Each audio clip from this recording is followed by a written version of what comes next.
అక్కడ కూడా మన డామినేషనే అంటావురా? అదుర్ సినిమాలోని ఈ డైలాగ్ అంత ఈజీగా ఎవ్వరూ మర్చిపోలేరు కదా. మన హీరోలకు ఇది బాగా సూట్ అవుతుంది ఇప్పుడు. ఆల్రెడీ బాలీవుడ్ పై భారీ స్థాయిలో దండయాత్ర చేస్తున్నారు మన హీరోలు.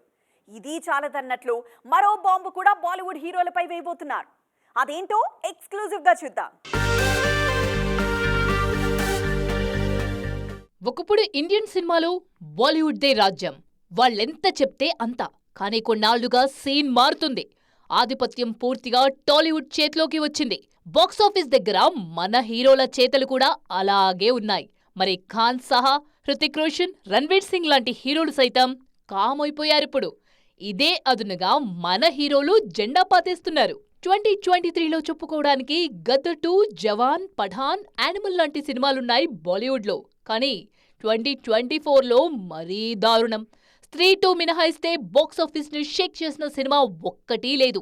ఈ మధ్యలో హనుమాన్, కల్కితో పాటు రీసెంట్ గా దేవరా, తాజాగా పుష్ప 2 అంటూ మన హీరోలే అక్కడి బాక్సాఫీస్ ను కాపాడుతున్నారు.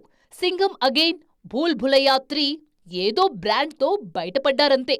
2025లోనూ భారీ సినిమాలేం వచ్చేలా కనిపించట్లేదు. సల్మాన్ ఖాన్, సికిందర్ వస్తున్నా మున్పట్ల భాయ్ మ్యాజిక్ చేస్తారా అనేది అనుమానమే. అక్షయ్ కుమార్, అజయ్ దేవ్గన్ లాంటి హీరోల మార్కెట్ ఇప్పటికే చాలా డౌన్ అయిపోయింది.